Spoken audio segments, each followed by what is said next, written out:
Okey, Assalamualaikum warahmatullahi taala wabarakatuh. Salam satu Malaysia, salam Malaysia Madani. Kita ke udara pada malam ini untuk membicarakan isu-isu semasa, tuan-tuan. Hari ini saudara bersatu akhirnya tersungkur di kaki PAS. Bagi mengelakkan PAS, tuan-tuan. Bagi mengelakkan PAS meninggalkan bersatu daripada Perikatan Nasional, saudara. Hari ini Bersatu terpaksa membuat keputusan memberikan kerusi yang lebih banyak berbanding dengan kerusi yang ditandingi oleh parti yang mempengerusikan Perikatan Nasional. Hari ini, tuan-tuan, kenyataan rasmi yang dikeluarkan oleh Perikatan Nasional. Mereka telah mengumumkan akan bertanding di semua 245 kerusi di 6 pilihan raya negeri yang akan berlangsung tidak lama lagi.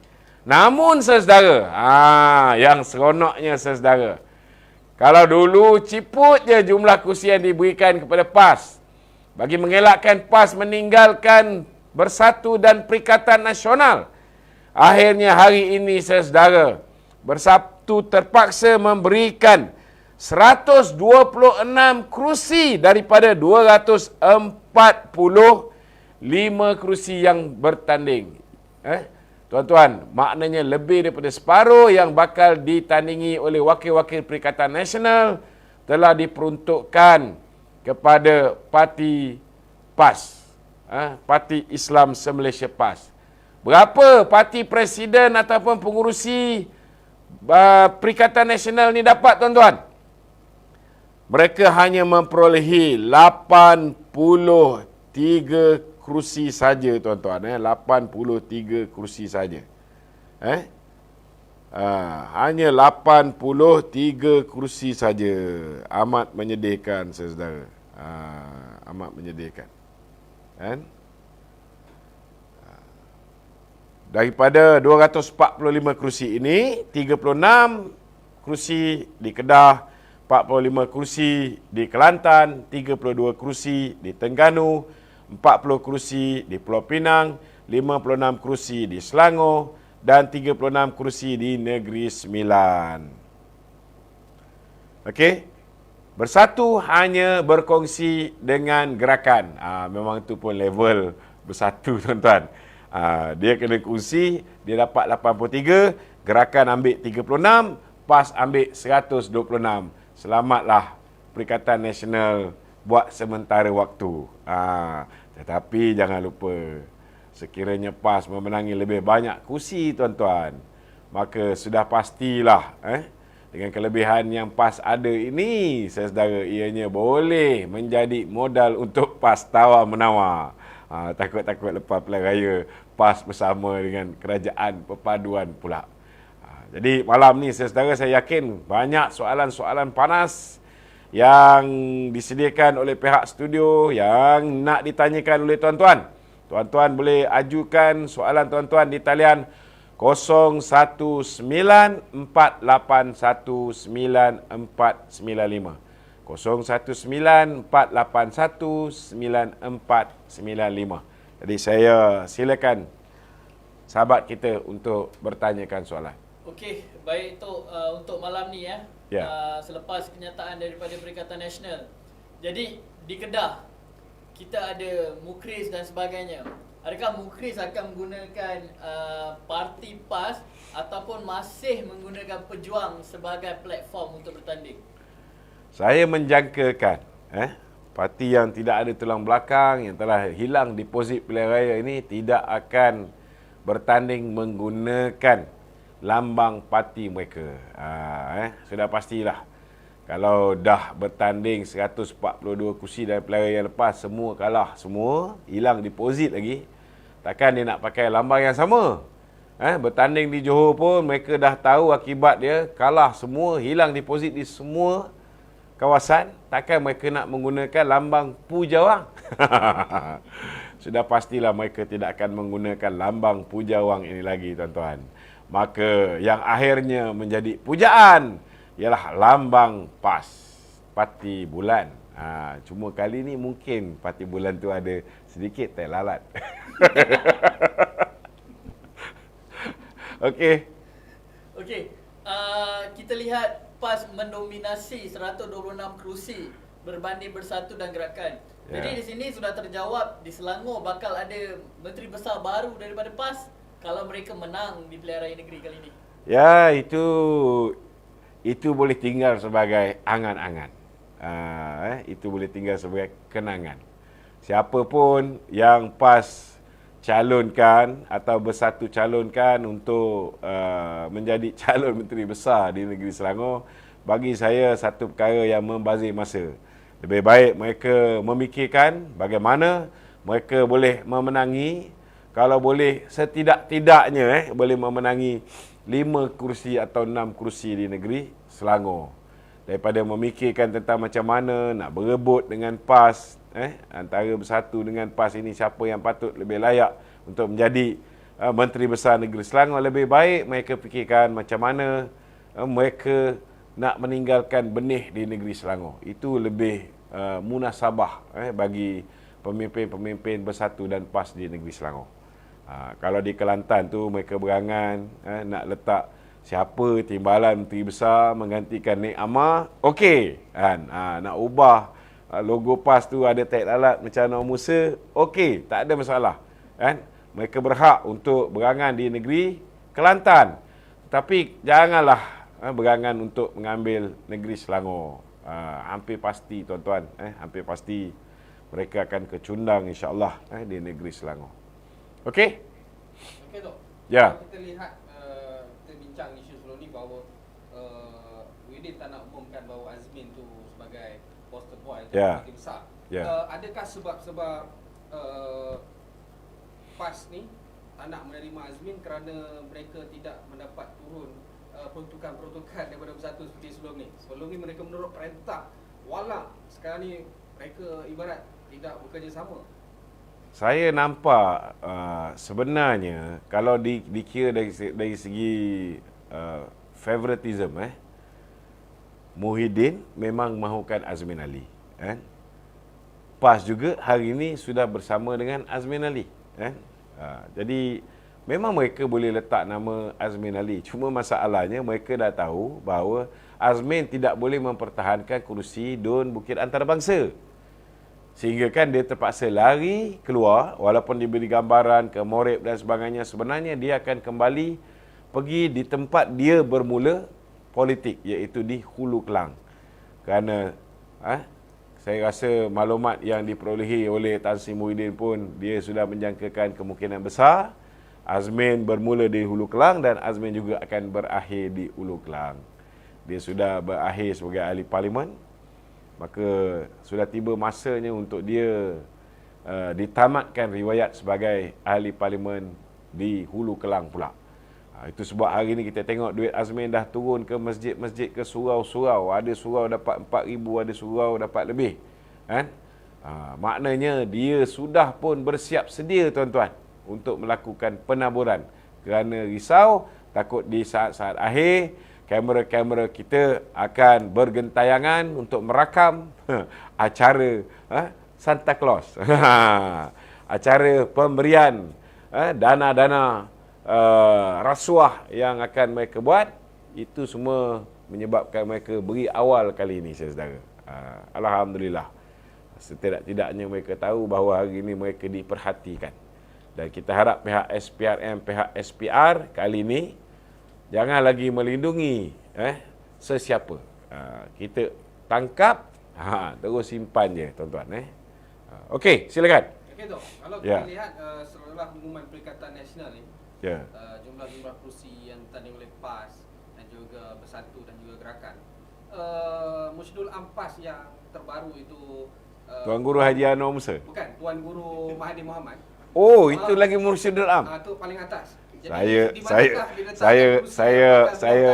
saya rasa tak wajar dia dipanggil Mursyidul Am. Kalau Bulsyidul Am, Mustabah, Munasabah. So, saya tak fikirlah Tuan Guru Mahathir Mohamad ni akan bertanding dalam pilihan raya yang akan datang ni.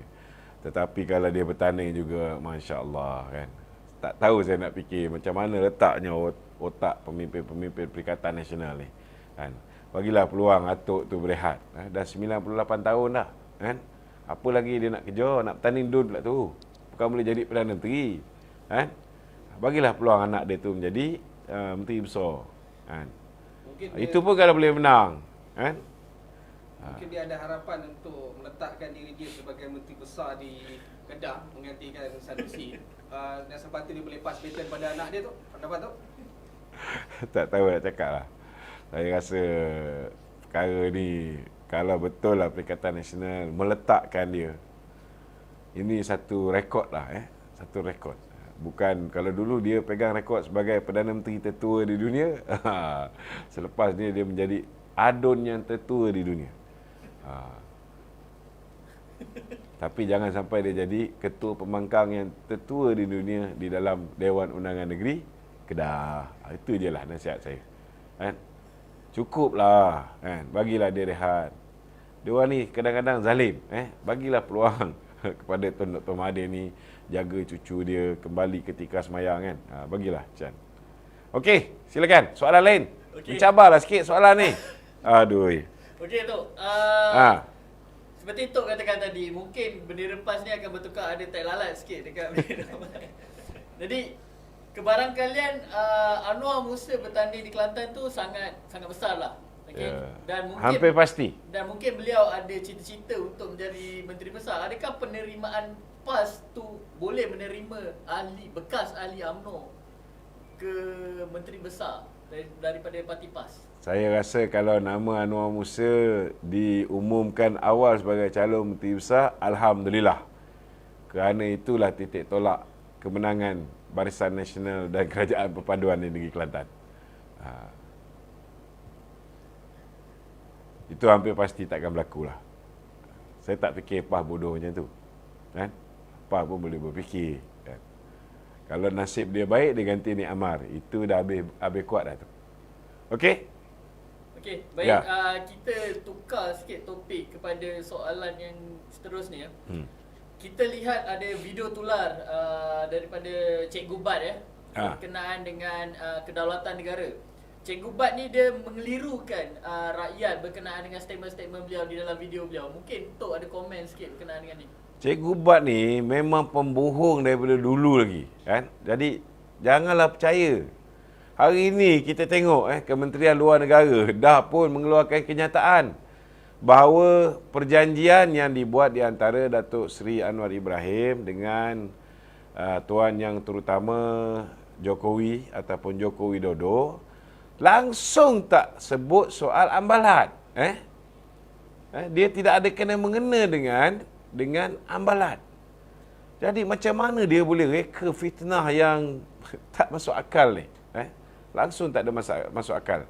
Perjanjian lebih kepada perjanjian ataupun treaty Laut Sulawesi dan juga satu lagi mana? Selat Melaka. Selat Melaka. Langsung tak sebut sampai ke ambalat ni.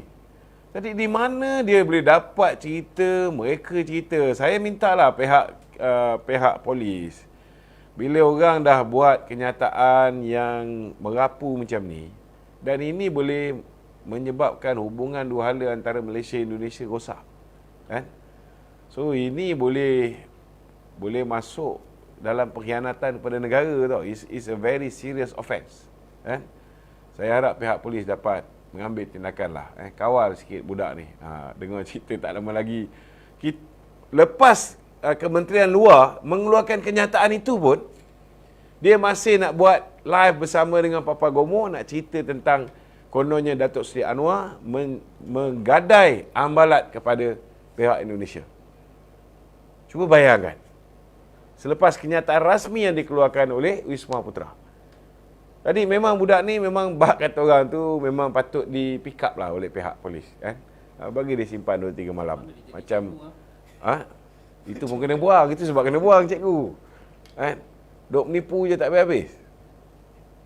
Okey? Tapi tu, naratif yang dimainkan oleh Cikgu Bat ni dan Papa Gomo ni, kita tahu mereka ni king propaganda. Dan sedikit sebanyak akan mempengaruhi. Saya nak ubah sikit. Saya tak setuju king propaganda ni. Raja fitnah. Baik, Raja Fitnah. Raja Fitnah. Kalau nak cerita Raja Fitnah, kita boleh terus sembang. Kalau tidak, kita tutup idea ni. Okey, Kita Raja tutup bab Fitnah, ni. kita tahu mereka dikenali dengan Raja Fitnah. Jadi sedikit sebanyak dia akan mempengaruhi pengundi-pengundi atas pagar yang tak cakna akan politik ni tu. Yalah, dia Raja Fitnah ni, dia adik-beradik dengan Raja Petra. Ini orang, kalau kita tak cukup iman, kita tak cukup ilmu, kita buka dan tonton live-live mereka, maka dengan kita hanyut. Sebabnya orang macam Papa Gomo, macam Raja Petra, macam Cikgu Bat ni, kalau dia tengok live dia pun percaya. Dia pun percaya. Kita tengok baru di Raja Petra, terang-terang buat dosa kering je. Tetapi dia dengan confident dia, dia mempercayai penipuan yang dia sendiri buat. Ini kelebihan yang ada pada Raja Fitnah dengan Raja Petra. Okey. Tok sebut Raja Petra kan. Dia buat perbandingan harga barang di Malaysia dan juga di England. Jadi mungkin Tok ada sedikitlah pesanan untuk beliau. Pesanan saya untuk beliau kena tengok live yang dibuat oleh Datuk Seri Saifuddin Nasution. Beliau mengeluarkan fitnah mengatakan bahawa beliau nak balik, Bukit Aman tak bagi. Jadi Datuk Seri Saifuddin Nasution dah kata nak balik, mohon kepada KDN. Jangan mohon kepada Hanayo ke, jangan mohon kepada menteri-menteri lain. Mohon kepada Menteri KDN. Kalau ada permohonan, di mana buktinya? Dia tak ada pun mohon nak balik. Dah gila dia nak balik. Dia balik, dia confirm duduk dalam. So dia tak akan balik. Dia tidak akan balik ke Malaysia. Jadi janganlah buat reka cerita kata pihak polis tak benarkan dia balik. Ni semua mengarut. Polis dan ramai lagi yang saman dia tu menunggu bila lah Raja Petra nak balik. Dia orang tak sabar nak bagi peluang Raja Petra pakai baju oren, nak bagi peluang Raja Petra pakai baju warna purple ini hakikat dan realitinya. Jadi janganlah dia keluar cerita mengatakan bahawa polis nasihat dia jangan balik, tak bagi dia balik, takut mengganggu keselamatan negara. Kalau orang mengganggu keselamatan negara atau boleh mengacau pentadbiran sesebuah negara, lagilah kita nak pastikan orang itu berada di dalam belakang gerigi besi. Dah tentu dia dah banyak commit serious offence. So sewajarnya dia balik dan kita boleh simpan dia dan boleh tutup mulut dia. Takkanlah pihak polis bercakap dengan dia, janganlah balik kerana kita takut kau kacau negara ni, takut kau buat huru-hara negara ni. Come on lah. Takkanlah daripada berjuta orang yang menonton video dia, daripada mula dia berpolitik sampai hari ni, takkanlah semua dia ingat orang ni bodoh. Mesti ada juga orang yang boleh berfikir. Jadi janganlah bila bercakap tu berhati-hati, gunakan kepala yang di atas, jangan kepala lutut. Itu je. Okey? Okey, baik. Kita ke soalan politik sikit tu Ya. Sekarang ni kita lihat pada PRU15 yang lepas, golongan belia khususnya anak-anak muda ni lebih cenderung ke arah Perikatan Nasional ketika PRU15. Jadi Tok selaku pengarah komunikasi UMNO yang baru kan, mungkin Tok ada perancangan-perancangan atau strategi untuk menarik minat anak-anak muda ni menyokong semula UMNO dan Barisan Nasional itu? Kita tak nafikan lah. Sebelum ni kita ada sedikit lemah dalam media sosial TikTok. Kalau kita tengok antara punca kita tak dapat menggapai anak-anak muda ni ialah kerana kita tidak menguasai media sosial yang mereka selalu gunakan. Orang muda ni dia orang tak suka dengar penjelasan panjang lebar dalam Facebook. Mereka jarang. Kalau mereka nak tengok pun mereka tengok TikTok. 30 saat, lepas tu mereka swipe. Paling lama 2 minit, 3 minit mereka dah swipe tengok benda lain. Dia tidak boleh dengar panjang-panjang ni. Jadi atas dasar tu juga hari ni kita sedang berusaha untuk pastikan bahawa walaupun kita buat live panjang, tetapi kita potong jadikan dia pendek-pendek dan kita dari segi penjelasan kita pun kita lajukan supaya time span untuk mendengar sesuatu penjelasan tu dapat dipendekkan bersesuaian dengan selera orang muda. Dalam masa yang sama juga kita juga sedang mengumpulkan jurucakap di kalangan orang muda. Lepas ni anda akan melihat muka-muka baru yang akan membicarakan tentang soal isu-isu semasa. Kerana orang muda ni dia nak orang yang berada dalam generasi dia untuk menjelaskan. Itu lebih mudah untuk dia fahami. Menggunakan bahasa-bahasa badan, bahasa-bahasa yang slang, logat dan sebagainya yang biasa orang muda pakai.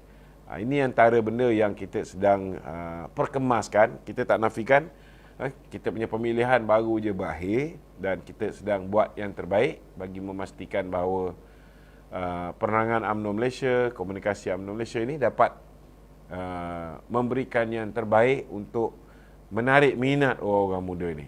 Tetapi saya yakin alhamdulillah hari ini segmen orang muda ni saya nampak banyak kita dapat bantuan daripada Yang Amat Berhormat Perdana Menteri sendiri. Kita tengok program beliau turun, berjumpa dengan orang muda, berjumpa dengan pelajar-pelajar mahasiswa universiti, berjumpa dengan para alim ulama. Ini sebenarnya banyak membantu untuk menarik minat orang muda. Itu sebab daripada kajian-kajian yang dibuat oleh badan-badan bebas, mendapati untuk orang-orang muda yang berusia 30 tahun ke bawah, alhamdulillah, trend menunjukkan bahawa mereka sudah kembali bersama dengan Kerajaan Perpaduan. InsyaAllah. Okey? Okey, Datuk. Ya. Tadi Datuk cakap pasal jurucakap. Ya. Tapi kenapa tak digerakkan exco pemuda puteri UMNO ni sebagai jurucakap bagi pihak UMNO? Dia sebenarnya ada. Sebenarnya ada. Kalau kita lihat pergerakan puteri UMNO ada jurucakap dia, Mel dan sebagainya.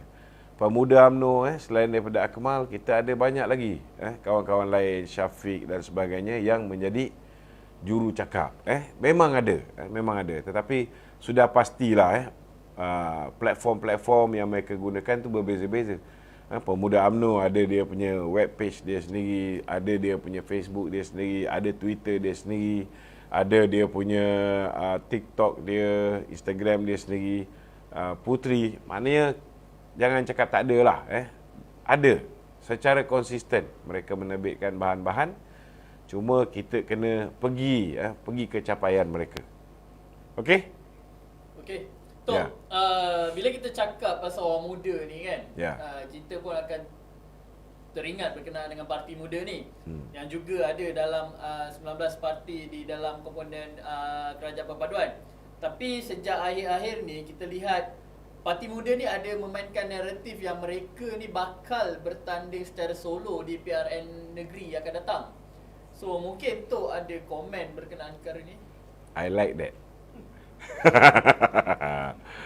Sebab selama hari ni mereka bertanding di kursi DAP.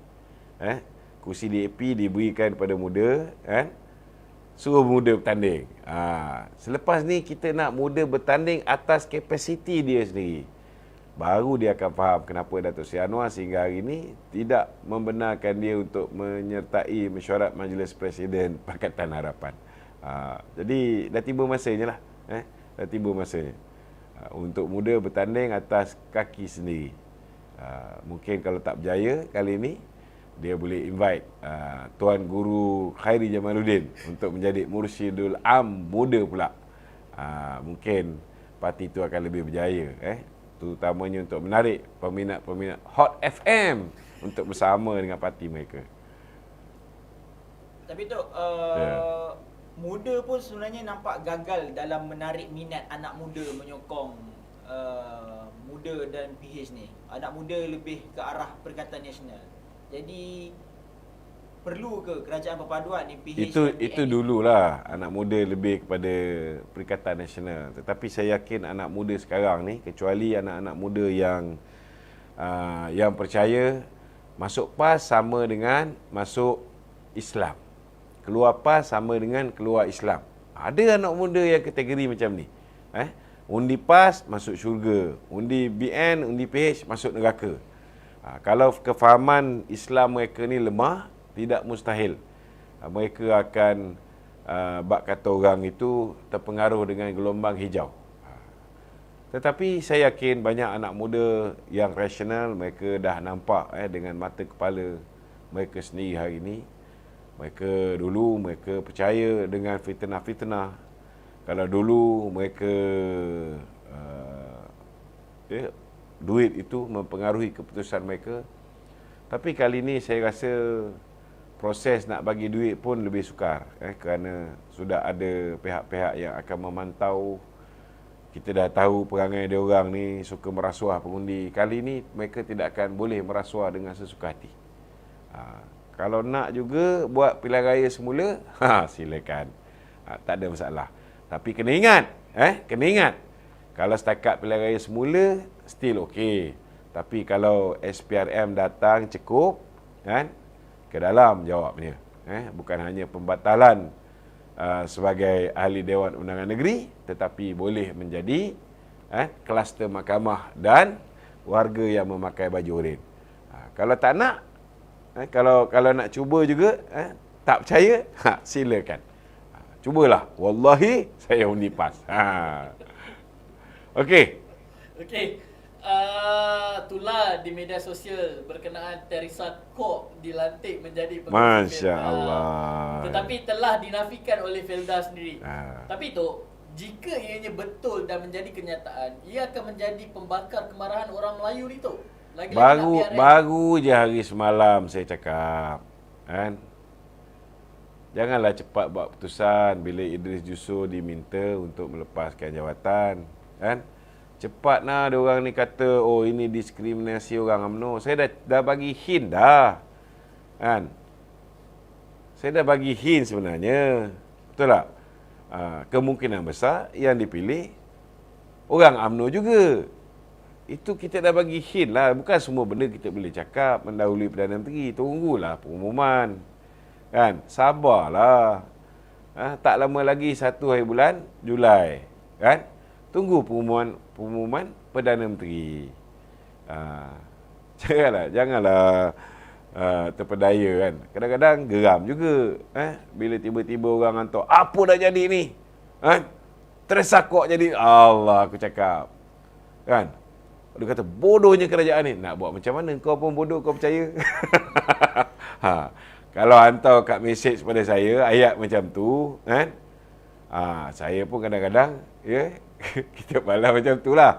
Yang kau percaya buat apa? Betul tak? Dah tahu-tahu ni zaman fitnah. Zaman Perikatan Nasional ini ialah zaman fitnah. Maka segala apa yang kita dapat, tolonglah tabayun dulu, cek dulu.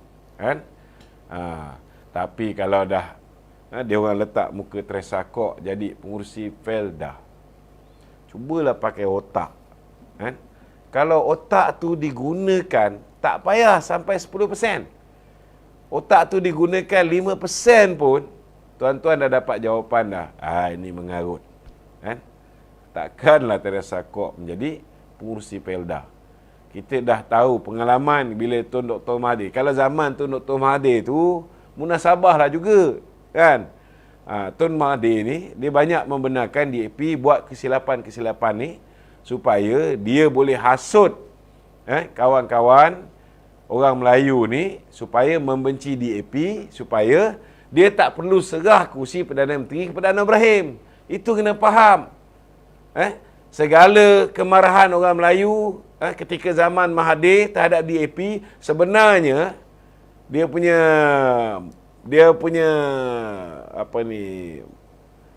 bak kata orang dia punya puppet master dia ialah Mahathir.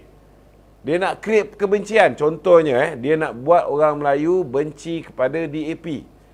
Dia wajibkan tulisan Jawi. Kalau setakat di sekolah kebangsaan dia wajib tulisan Jawi pun, kita pun terkejut. Sebab zaman dia Menteri Pelajaran pun, kalau dulu zaman K. Johari dalam membasmikan tulisan Jawi, zaman Mahathir jadi Menteri Pelajaran pun dia tak mengembalikan mata pelajaran tulisan Jawi tu. Tiba-tiba dia nak buat orang benci dengan DAP, benci dengan masyarakat Cina. Dia nak buat orang Melayu bergaduh dengan masyarakat Cina. dia arahkan supaya Kementerian Pelajaran memperkenalkan dan mewajibkan tulisan Jawi termasuk di sekolah Cina dan sekolah India, sekolah Tamil. Harapan dia supaya orang macam NGO seperti Dongzong, NGO pendidikan Tionghoa akan bangkit menentang. Bila orang Melayu tengok orang Cina menentang tulisan Jawi, dia orang bukan faham pun. Dia orang marah kerana ianya nak diwajibkan di sekolah Cina, sekolah India. Tetapi dia akan nampak, dia akan diberi gambaran bahawa orang Cina menentang tulisan Jawi. Tulisan Jawi ini dekat dengan Islam. Kan? Maka lagi bencilah orang kepada DAP. Ini sebenarnya semua perancangan Tun Dr. Mahathir. Jangan kita terjebak, tuan-tuan.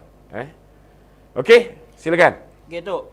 Yang buat lagi bodoh ni tu, yang kongsi poster Teresa Kok tu bukan cyber trooper, tapi Adun PAS ni, Adun Kubu Gajah Khalil Yahya.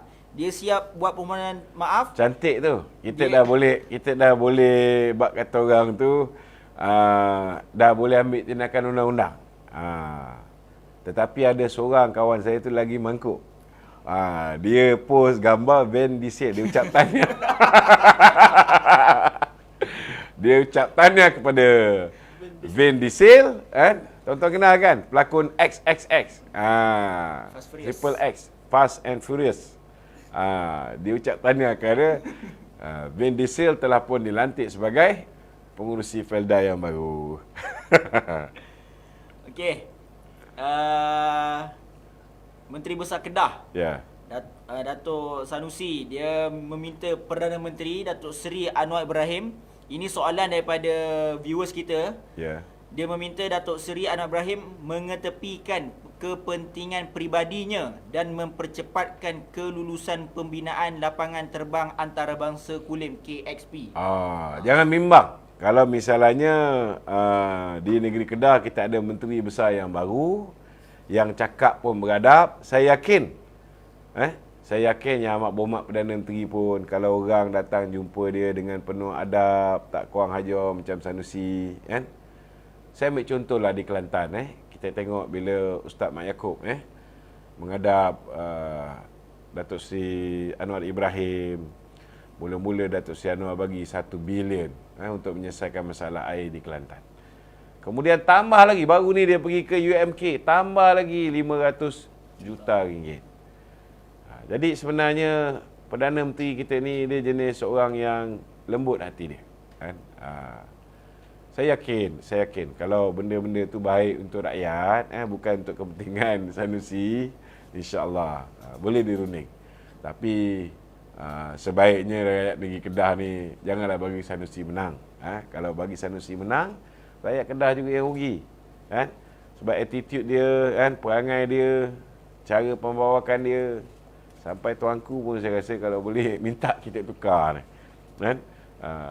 Okey. Tapi tu kenapa semasa PAS dalam Perikatan Nasional dia tak luluskan lapangan terbang ni? Kenapa zaman Anwar Ibrahim ni baru dia nak push? Tak, dulu memang dah pernah, macam seolah-olah dah dipersetujui lah dulu. Yang dia bisik ni sebab sekarang ni telah ditangguhkan. Itu je. Okey. Tadi Tok ada berkata berkenaan dengan Anwar Ibrahim memberikan dana 1 bilion dan 500 juta untuk membantu Kelantan. Tetapi ada penganalisis politik, dia berpendapat apa yang dijanjikan Anwar sebelum dia menjawat jawatan Perdana Menteri, termasuk agenda pembaharuan dalam institusi masih longgar. Dan manakala masa depan ekonomi masih tidak jelas. So, pandangan peribadi Tok. Itu siapa yang cakap tu?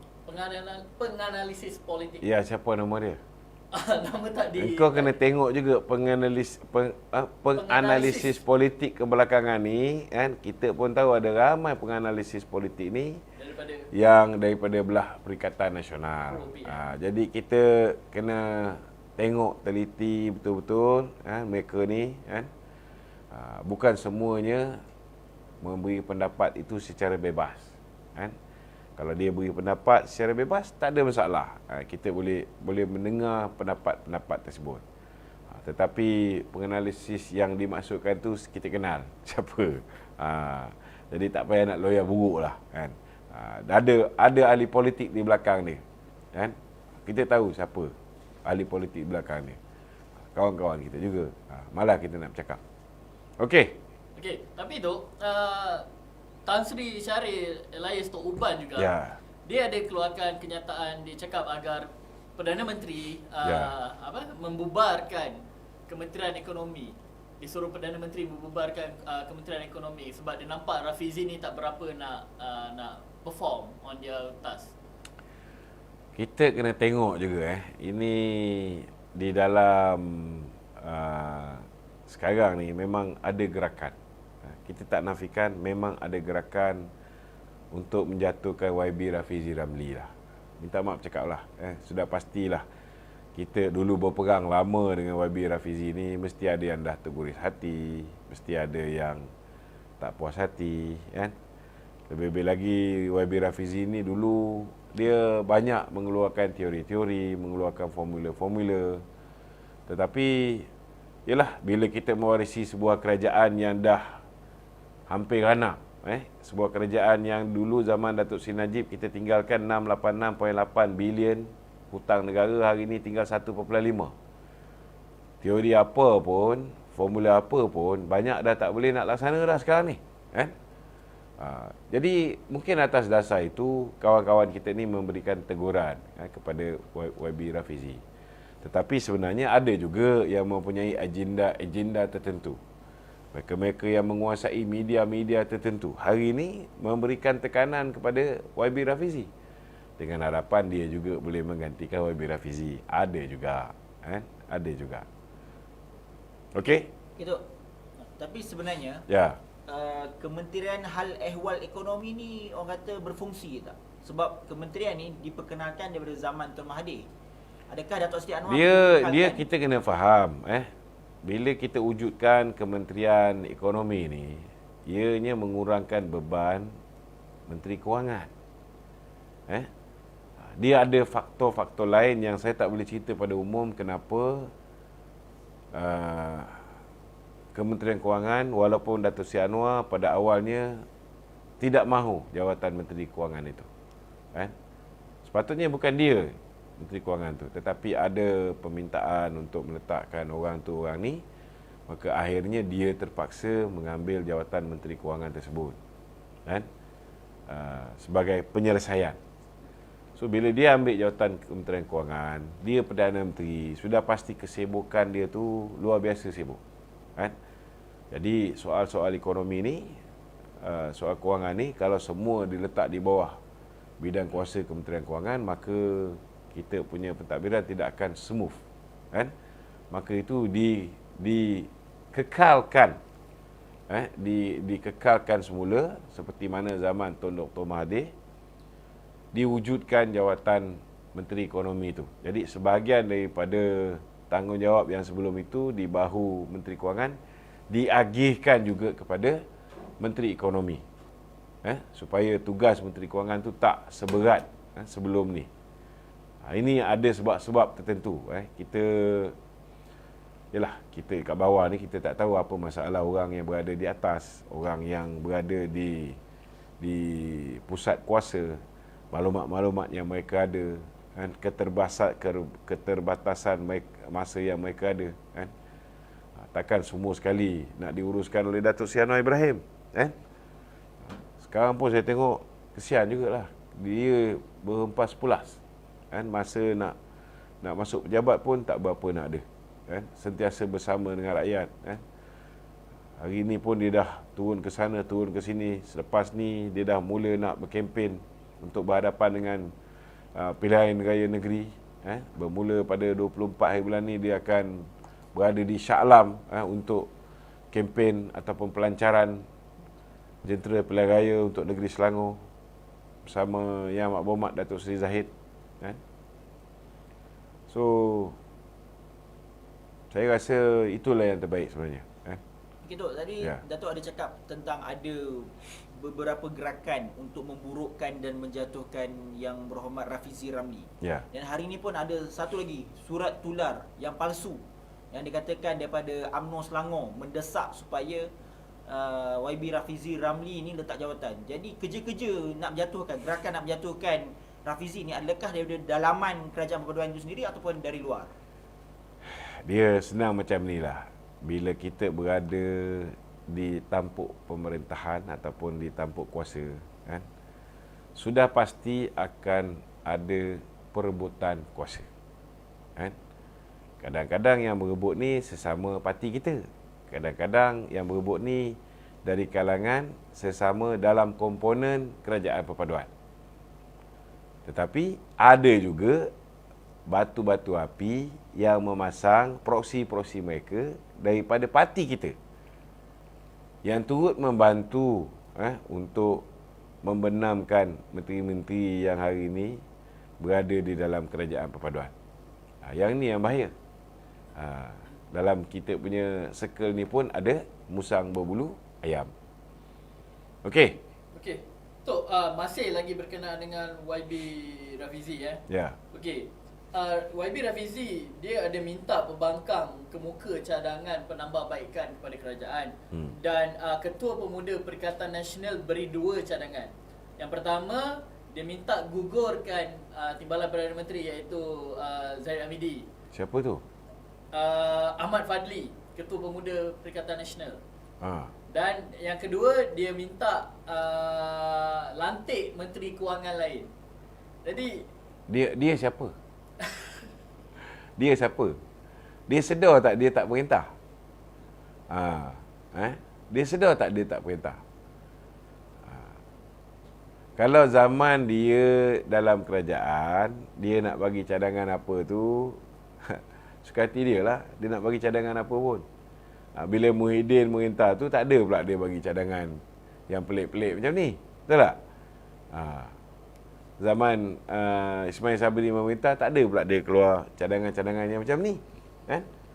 Sekarang ni dia dah tak merintah. Siapa yang kita nak lantik menjadi Menteri Kewangan ke, siapa kita nak lantik menjadi Timbalan Perdana Menteri ke, suka hati kita lah. Kan? Kenapa dia sibuk? Jaga parti dia. Parti dia hari ni dah berpecah belah. Kan?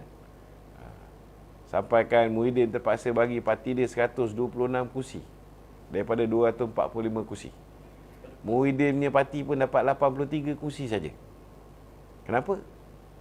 Apa rahsia di sebaliknya? Lebih baik dia buat satu majlis ceramah mengupas macam mana kami PAS boleh mendapat 126 kursi Presiden Bersatu yang merupakan pengurusi Perikatan Nasional hanya mendapat 83 kursi. Dia buat satu tajuk, kita boleh kupas. Nak buat perdebatan pun boleh.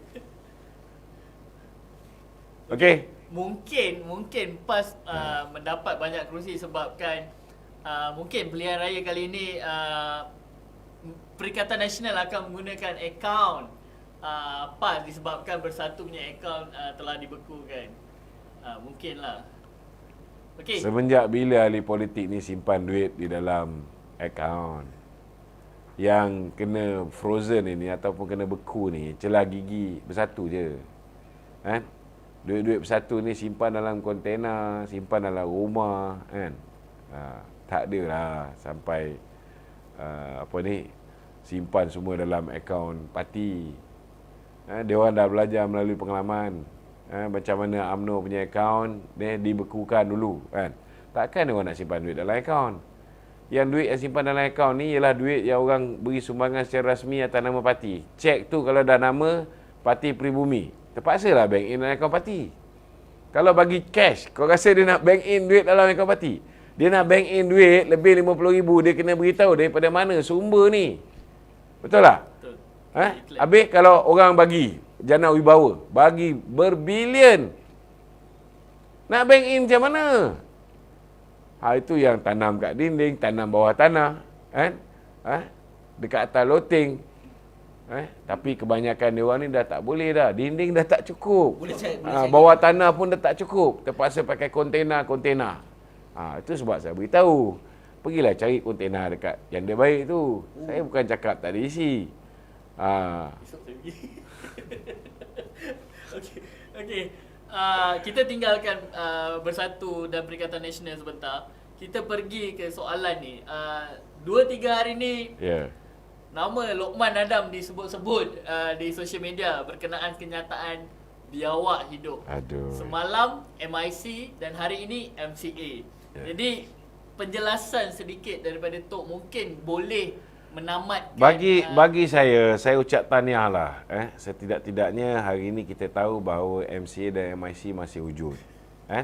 Kalau saya tak usik sikit, dia diam je. Satu apa ke pun kita tak dengar, kan? Hari ini alhamdulillah kita ucap tahniah kepada YBT Liangke, kawan saya. Saya ucap tahniah kepada Tanalan. Semalam saya dah jawab Tanalan, kan?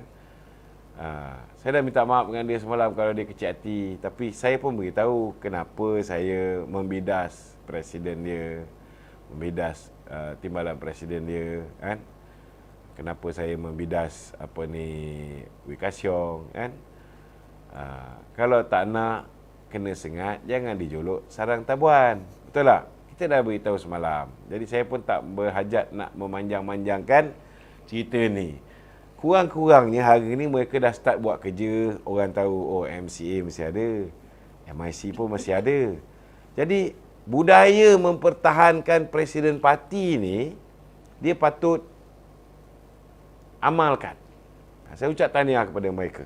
Termasuklah Mike Chong. Ini anak didik saya ni semua, kan? Di unit pidato dulu. Dia pun mengeluarkan kenyataan. Bagus, kan? Pertahankan. Setidak-tidaknya dia tahu kenapa saya pertahankan presiden saya bila presiden saya didesak untuk melepaskan jawatan. Cuba mereka lakukan kudeta. Kenapa saya marah bila Chong Sin Woon, Susu Agong MCA mengherdik presiden kita, kan? Kemudian bila presiden mereka dengan timbalan presiden MIC menganjing kita dengan menghadiri majlis makan tengah hari bersama dengan Nishamuddin dan juga Mak Yang Sabri. Kurang-kurangnya mereka tahu, kan?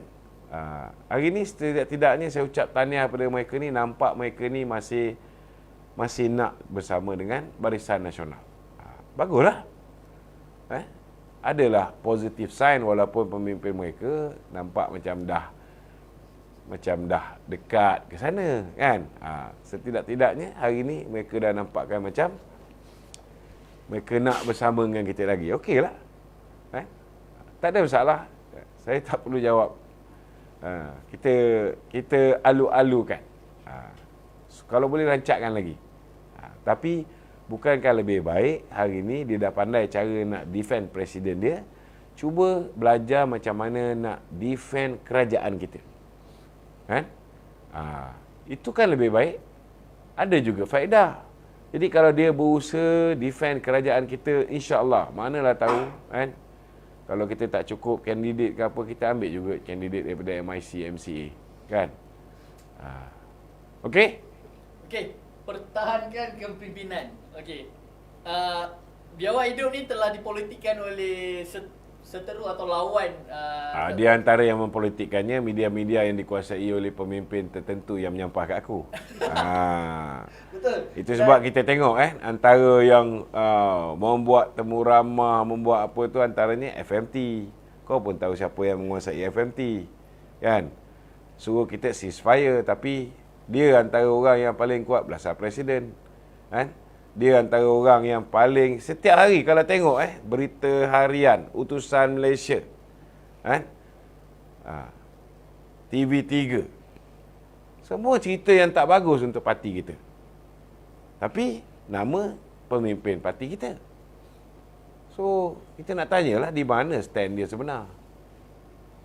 Okey. Tapi tu dulu lidah akhbar-akhbar ni, berita-berita ni merupakan waktu kekuatan Barisan Nasional. Ya. Lidah-lidah orang kata, sampai orang kata pembangkang dulu kata ini adalah lidah rasmi Barisan Nasional. Tapi apa yang sebenarnya terjadi hari ini? Kenapa mereka mula cenderung ke arah Perikatan Nasional? Saya pun tak boleh nak kata apa lah. Silap kita juga, kan? Ada utusan kita jual, kan? Ada media prima kita jual, kan? Lepas tu bila dia dah menguasai, tahulah, dia pun cita-cita nak jadi presiden juga. So, tak boleh kata apa lah, kan? Okey tu. Hadap je lah. Tentang orang kata orang kata Datuk pun tengah orang kata belagangin dengan MCA dan MIC ni. Tak ada. Saya tak ada belagangin dengan Okey. MCA dengan MIC. Dia akan Saya cuma tegur. cuit sikit je. Kan? Cuit sikit. Dia menganjing presiden kita. Kan? Takkan kita nak diam. Kalau dia lepas ni dia diam, dia tak lagi balun presiden, dia balun saya. Saya tak kacau dia. Balunlah saya. Berbakul pun tak apa. Kan? Tapi kalau dia start balun presiden, siap lah. Tapi dalam rundingan kerusi antara Ya. BN dan PH akan ada kerusi tak untuk MCA dan MIC? Itu kena tanya jawatan kuasa pengagihan kerusi. Tanya saya tak guna. Kan? Cuma kalau tanya saya dari segi logik akal, bila kita mengagihkan kursi, sebelum kita memberikan kursi kepada sesuatu parti, kita akan, bak kata orang tu, kita akan cek kekuatan parti tu. Kan? Itu pertama. Contohnya, katalah di satu kursi tu dulu PH menang. Maka selepas ni pun hampir pasti PH menang. Maknanya, ia berdasarkan keputusan pilihan raya umum yang ke-15. Bila ada undi 18, bila ada daftar pemilih yang terkini, kan? Okey. Kalau kursi itu PH menang, hampir pasti PH akan bertanding di situ. Kalau kursi itu Perikatan Nasional menang, kan? Kita tengok siapa dapat undi nombor 2 terbanyak. Kalau BN dapat undi terbanyak, hampir pasti BN akan bertanding di kawasan tersebut. Namun ada kemungkinan juga kursi itu akan diberikan juga kepada orang yang tidak layak untuk menduduki kursi tersebut, tetapi diberikan kursi itu atas dasar simpati, kan? Atas dasar untuk pastikan supaya rakyat tidak melihat sesebuah parti itu dibuli, kan? Bukan atas kekuatan kita sendiri. Contohnya BN, kalau nak ikutkan pilihan raya lepas di Selangor ni, kita kalah semua kursi. 40 kursi PH menang, 16 kursi PN menang. Daripada 16 kursi yang PN menang ini, hanya 5 kursi undi kita lebih tinggi daripada PH. So kalau nak ikutkan di Selangor tu, hanya 5 je kursi yang kita UMNO boleh dapat. Betul tak? Tapi saya yakin kemungkinan besar yang amat berhormat Menteri Besar daripada PKR, dia pun boleh fikir kalau dia tak bagi kursi pada UMNO lebih, maka orang akan nampak seolah-olah UMNO dibuli. Jadi sama juga kita di Terengganu. Kalau nak ikutkan semua kursi kita kena bertanding. Sebab kita punya undi lebih daripada PH di Terengganu, di Kelantan, kan, kebanyakan kursi. So orang akan kata kalau kita bertanding semua, BM tanding semua kursi, tak bagi langsung pada Amanah, tak bagi langsung kepada PKR, tak bagi langsung pada DP, orang akan kata kita membuli kawan-kawan kita di sana. Jadi akan ada barter trade. Akan ada barter trade. Di Selangor mungkin kita ambil lebih daripada yang kita sepatutnya dapat. Maka di Kelantan, di Terengganu, kemungkinan besar kita akan bagi lebih kepada yang sepatutnya diperolehi, dimiliki, ditandingi oleh kawan-kawan daripada Pakatan Harapan. Ini mutual understanding yang kita ada. Okey? Okey, Tok. Tadi dalam live ahli Majlis Kerja Tertinggi UMNO, Hisham Jalil, beliau mengatakan sebenarnya Khairi Jamaluddin mahukan jawatan Menteri Besar Selangor untuk Perikatan Nasional. Tapi Perikatan Nasional seolah-olah nak bagi kerusi Menteri Besar ni kepada Azmin Ali. Adakah itu faktor kenapa KJ mengisytiharkan diri beliau hanya Perikatan Nasional friendly, tidak menyertai Perikatan Nasional? Saya punya bacaan lain. Saya punya bacaan, Khairi Jamaluddin ni dia tidak yakin Perikatan Nasional boleh menang di Selangor. So bodoh lah dia kalau dia nak jadi calon Menteri Besar untuk Perikatan Nasional di Selangor. Dia mungkin ada cita-cita nak bertanding di Paya Jaras. Bertanding di Paya Jaras. Tetapi kalau dia bertanding di Paya Jaras, habis kuat dia boleh jadi hanya wakil rakyat biasa, adun. Ketua Pembangkang. Ataupun jadi ketua pembangkang. Jadi untuk buat apa? Betul tak? Saya nampak dia masih lagi menanam cita-cita nak kembali kepada UMNO. Saya nampak itulah sebenarnya yang menyebabkan dia hanya akan membantu Perikatan Nasional untuk menjahanamkan parti kita, untuk memastikan UMNO kalah teruk di ke-6 buah negeri ini hanya kerana dendam kesumat dia kepada Datuk Zahid. Ini je level KJ. Kalau dia fikir tentang masa depan dia, kalau dia ada cita-cita nak kembali bersama UMNO dan dia pun tak berani nak declare menyertai Perikatan Nasional kerana dia tak yakin dengan Perikatan Nasional, sepatutnya dia bantu UMNO. Bantu sehingga UMNO menang pilihan raya. Barulah ada peluang UMNO maafkan dia dan UMNO ambil dia balik sebagai ahli UMNO. Betul tak? Tapi dia memikirkan tentang soal nak membalas dendam. Maka bersedialah dengan sebarang consequences daripada tindakan dia. Orang UMNO akan ingat bila kau mula khianat kepada parti. Orang UMNO akan ingat. Dia ada pilihan untuk terus bersama dengan UMNO, setia bersama dengan UMNO. Kalau dia betul-betul UMNO man, dia akan setia dan membantu UMNO walaupun dia dipecat. Dia kalau dia bijak, kalau dia tak bodoh lah, kalaulah apa yang berada di antara dua telinga dia tu menggambarkan dia betul-betul lulusan Oxford, dia sepatutnya memberikan sokongan padu kepada Barisan Nasional. Buktikan kepada rakyat bahawa sebenarnya aku ni sayang parti kita. Aku tak boleh pergi dengan presiden je. Tapi dia tak cerdik. Belum apa-apa dia dah umum, saya tak akan menyertai Perikatan Nasional, tapi saya akan jadi PN friendly. Maknanya motif dia sama. Dia nak menjahanamkan UMNO. Dia nak menjahanamkan UMNO, tapi dia tak nak masuk Perikatan Nasional kerana tak yakin dengan kemampuan Perikatan Nasional untuk menang dalam pilihan raya. Jadi Okey. kalaulah satu hari nanti Datuk Ya. Seri Zahid Hamidi sudah tidak lagi menjadi Presiden UMNO, adakah pengkhianat ini akan kembali ke pangkuan UMNO? Bacaan Datuk. Bacaan saya bergantung kepada siapa yang mewarisi kepimpinan UMNO ketika tu. Kalau orang-orang yang baik dengan dia mewarisi kepimpinan UMNO, mungkin dia akan ada peluang untuk kembali. Okey. Okey. Kita pergi kepada PRN lah tu Ya. Saya lebih tertarik keberadaan UMNO di Pulau Pinang. Ya. Okey. Jadi di dalam kerajaan perpaduan berkemungkinan UMNO akan bertanding beberapa kerusi di Pulau Pinang. Dan adakah kebarangkalian UMNO mendapat kerusi timbalan ketua menteri di Pulau Pinang? Tak mustahil. Tak mustahil. Segala apa tu mungkin boleh berlaku. Kita tengok dulu berapa jumlah kursi yang UMNO mungkin menang di Pulau Pinang.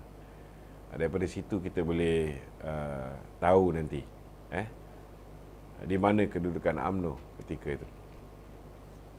Okey, di Pulau Pinang sudah ada kata-kata putus berapa jumlah kerusi yang UMNO bakal bertanding atau belum ada? Sehingga hari ini kalau saya tahu pun saya takkan beritahu. Kita tunggulah. Kita ada ketua parti. Kita ada pengurusi kerajaan perpaduan. Datuk Seri Anwar adalah Perdana Menteri kepada kerajaan perpaduan. Maka kalau nak umum, sudah pastilah kita bagi kepada Datuk Seri Anwar untuk mengumumkan berapa jumlah kursi yang kita nak bertanding. Sama jugalah macam Perikatan Nasional, pengurusi dia Tan Sri Muhyiddin. Maka terpaksalah Tan Sri Muhyiddin mengumumkan bahawa parti dia dapat sikit dan PAS dapat banyak. Kalau tidak, siapa nak angkat, nak pasang bendera bersatu, bendera Perikatan Nasional? Jadi nak tak nak kenalah akur dengan desakan-desakan daripada PAS beri kursi lebih pada PAS supaya PAS tak lari meninggalkan Perikatan Nasional. Okey Tok, kalau dengan adanya kerajaan perpaduan ni, Ya. adakah akan diwujudkan jawatan timbalan menteri besar ataupun timbalan ketua menteri untuk 6 negeri ni? Kita tunggu lepas pilihan raya. Kan? Possibility tu ada. Kan? Sebab biasanya kalau misalnya sesebuah parti itu menguasai kerajaan, mereka tidak akan sebut tentang perkara ni. Tetapi bila kerajaan yang dibentuk itu kerajaan yang berkongsi kuasa, biasanya akan ada satu di sebelah PH, mungkin satu di sebelah BN. Okey? Okey, Tok, mungkin Tok boleh ceritakan sikit program-program Tok yang akan datang sebelum kita habiskan. Malam esok saya akan berada di Pasir Putih, Kelantan. Kemudian malam lusa saya akan berada di Kuala Kerai. 25 hari bulan saya petang di Don Permatang di Tanjung Karang, bukan bersama Nur Umar. Belah malam saya akan berada di Sungai Kandis. Okey? Okey, itu saja. Jadi kita ucap jutaan terima kasih. Jangan lupa tolonglah tekan button share. Saya tengok kawan-kawan kita sekarang ni dah lihat nak tekan button share. Saya banyak kawan-kawan hari ni kita dengar berhadapan dengan kesukaran untuk memperjelaskan tentang isu-isu di akar umbi. Jadi bila kita tidak ada kemampuan untuk memperjelaskan isu-isu di akar umbi ni, bila orang berikan penjelasan, tolonglah bantu, setidak-tidaknya share, kan? Jadi bila orang tanya nanti, macam mana parti kita ni keputusan tak bagus, setidak-tidaknya kita boleh jawab nak buat macam mana. Aku dah tolong share live Lokman Adam, penjelasan dah diberikan, tapi kalah juga. Tetapi kalau kita langsung tak membantu dalam memastikan kemenangan kita, kan? Sendiri jawablah nanti. Sendiri jawablah. Okey? Tapi jangan bimbang, malaikat mungkar dan nangkir tak akan tanya tuan-tuan dah share ke belum. Okey, Assalamualaikum warahmatullahi wabarakatuh.